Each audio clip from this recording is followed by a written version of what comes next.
Hali gani ndugu mpenzi mtazamaji na msikilizaji wa YouTube channel yangu ya Mr. San. Langu jina ni Mr. San Bintigo Alobojo na Nyakeondalo MSS Subaru Kudoshwalal. Napatikana hapa Marekani katika state ya Iowa. Natumai mzima wa afya.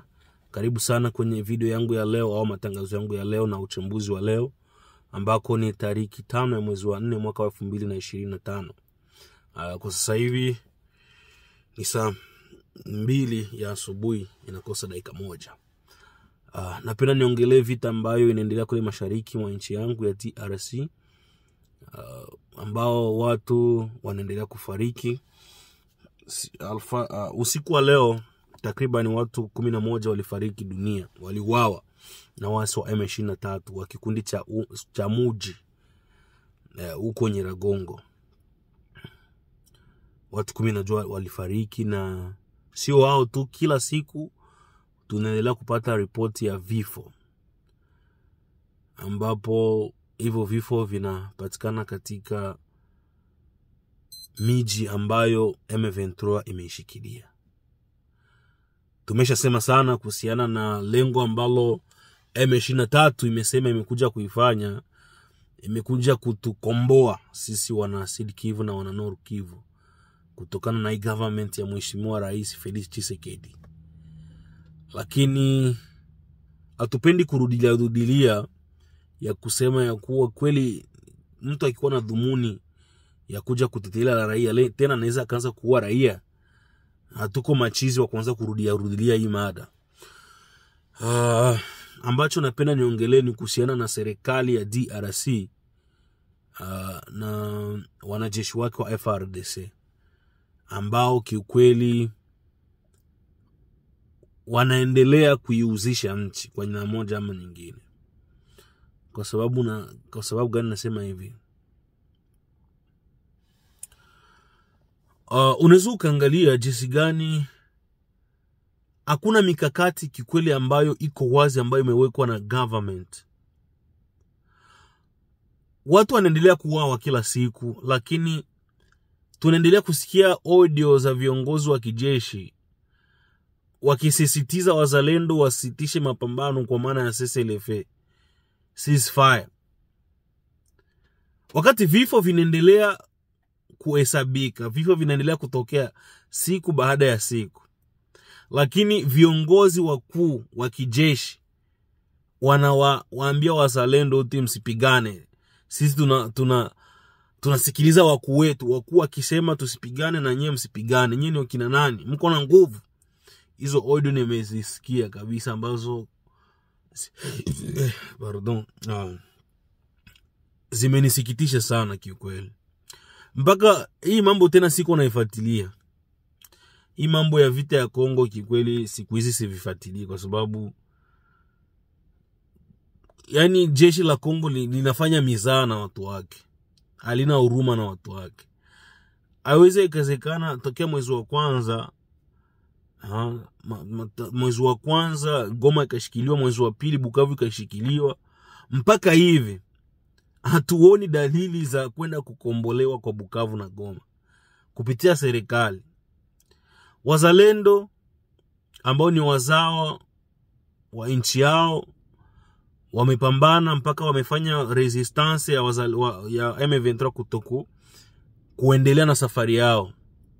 Wamejitolea kwa sababu ya nchi yao, lakini government inafrene mamunition. Wazalendo hawapewi ile nafasi ambayo walipashwa kupewa kutokana na susi na kasi ambao walikuwa nao. Mliona hapa majuzi kati hapa hii weekend napita wiki 3, wazalendo walikuwa na kasi na shauku ya kwenda Bukavu kwenda kuikombola, lakini iko na wanaisha wazalendo wanakuja tunatafika Bukavu binaishia pale. Wazalendo watafika binaishia pale. Ni kwa sababu ya serikali haiwaungi mkono 100% wazalendo. Ndio maana wazalendo hawasongi mbele. Ingine pointi ni ya trahison. Ba traitre, donc ba saliti katika jeshi la FARDC. ni wengi, yani unaweza kumjua huyo, lakini ni wengi. Kuna video ambayo nilipataga lakini sikupenda kuiongelea kwa sababu ni vitu ambavyo viko wazi.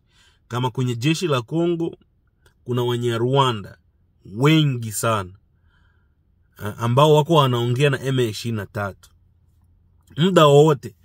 M23 ikipanga kwenda kushambulia FRDC na wazalendo wako wanafahamu hilo swala.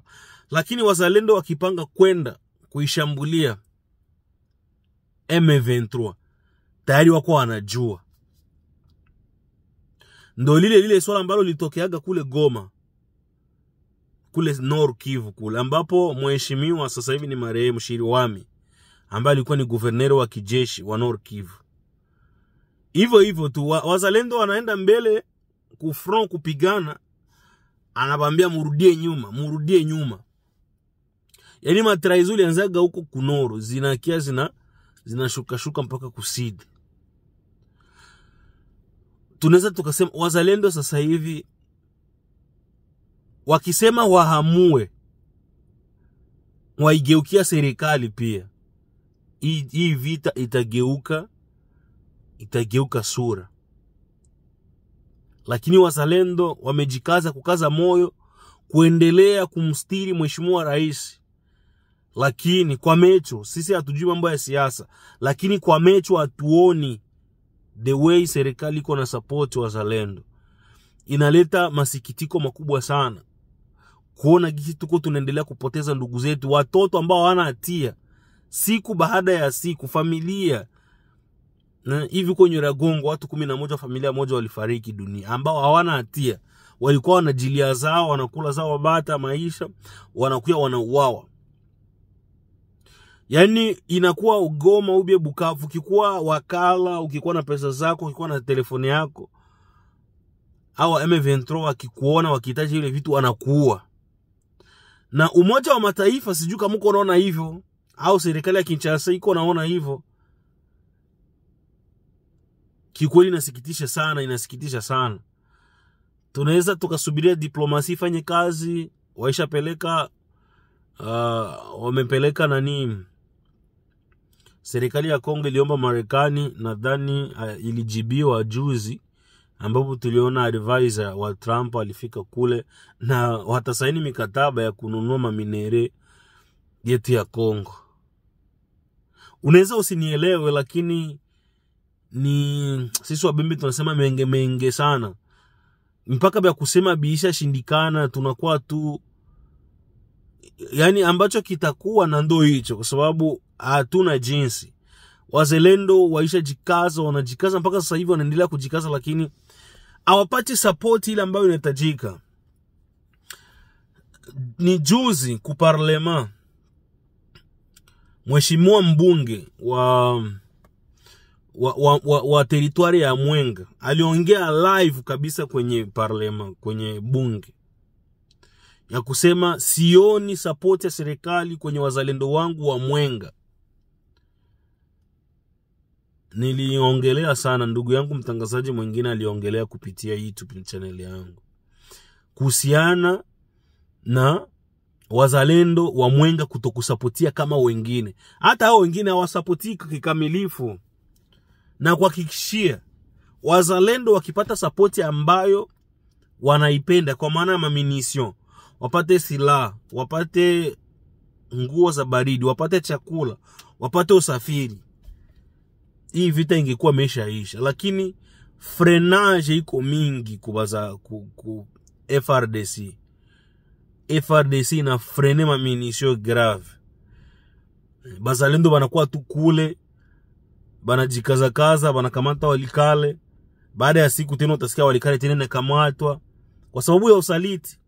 Yani wazalendo wakisema toayo komba Walikale, deja kule M23 ishajua. M23 ishajua. Miezi 2, tunatena miezi 3 hivi. Inasikitisha sana vraiment. Sisi tumebahatika, ni wazalendo, lakini tumebahatika kuwa huku Marekani, na Sisi ni waathirika wa vita ya Kongo. Ni waathirika. Niko hapa Marekani, niko kama hapa mkimbizi, ni muathirika wa hiyo vita. Nimezaliwa vitani, nimekulia vitani kwenye ukimbizi, mpaka hivi niko katika ukimbizi uhamishoni. Mpaka hivi huenda labda nitakufa, bado nchi yangu ya Kongo itaendelea kuwa katika hii matatizo. Kikweli hatuna uongozi ambao uko na uzalendo ndani yake. Kama mheshimiwa rais unaogopa umoja wa kimataifa, ukijua kuwa na support wa uzalendo, wasapoti chini chini basi. Kikweli inasikitisha sana na inaleta picha tofauti kuhusiana na mheshimiwa rais gisi anaendelea kupuzia. Ni kama kupuzia tu, wakati yeye mwenyewe kwenye diskuru yake alisema nahitaji vijana wajitolee kwa ajili ya kupigana na hao maadui. Vijana waishe jitolea kuku. Wapashe sasa silaha, wapashe sasa munition. Ndo maana wazalendo wako na nguvu sana, lakini hawana support ya gouvernement 100%. Ni wazalendo ni kale kaibu tu kumpa heshima mheshimiwa rais na kumwongelea mheshimiwa rais bya mzuri, lakini wako na mambo mengi ambayo inaendelea kuwakwaza katika ndani ya mioyo yao. Wazalendo hawana jinsi. Mimi kikweli nilikuwa nasema Fizi ambao ndo nyumbani, ile ingekuwa tu ni inchi. Hivyo vyao vya huko kumanoro kumanini makinisha sai Fizi kwe inchi, alafu tuishi zetu huko. Kwa sababu wazalendo ni bareserve ba FRDC, ambapo tukisema eti tuwageuke na sisi tutonekana maadui wa serikali, vita tena ya pili inakuwa hivi hapa. Hii April le 9 serikali ya Kongo na M23 watakuwa na mazungumzo kule Doha, Qatar. Wazalendo hawahusishwi, ni M23 ndio iko nahusishwa. Wazalendo hawako wanahusishwa hata kidogo. Kwa nini wasihusishwe? Na wenyewe ndo wako wanapambana kufront kule kwenye mazungumzo ya amani. Kwa nini nao wasiwepo kule? Kwa sababu na wenyewe ni wapambanaji. Kwa nini wasiwepo? Yani sisi tuko tunachukuliwa poa wazalendo, yani sie tuongee huku tuachanene na wale. Yani hatupewi nafasi kabisa katika hii harakati za amani. Vraiment unajua kikuwa na hasira mpaka unajikuta uongei point, lakini nina uchungu sana moyoni mwangu kuona watu gisi wanaendelea kupoteza maisha.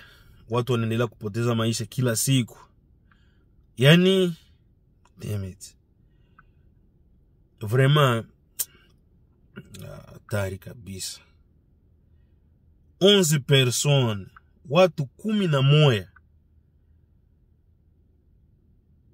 Watu 11 banakufa bila hatia.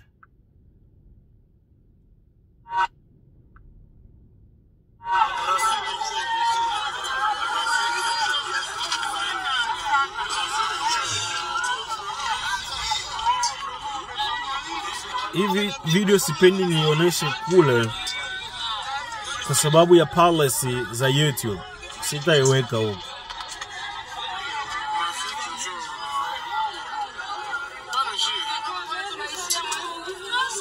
Unasikia kisa watu wanasema tunaishia mwai mwingine. FRDC muliole. 11 personnes. What is this? Nilipoteza badadangu, nilipoteza babu yangu kwenye hii vita. Ndugu zangu wengine wanaendelea kupotea tu, ndugu zangu wa Kongomani. Na serikali ipo tu, wanafikiria ni mizaa. Tafadhali subscribe, share, like na comment ili uendelee kupata uchambuzi na habari kupitia YouTube channel yangu ya Miss Hassan. Pia usisahau kunifollow kupitia account yangu ya Instagram kama Miss Hassan Tigo na Facebook kama Miss Hassan Tigo. Hii vita ya Kongo inanipa stress, inanipa stress sana kutokana na mauaji ambayo yanaendelea.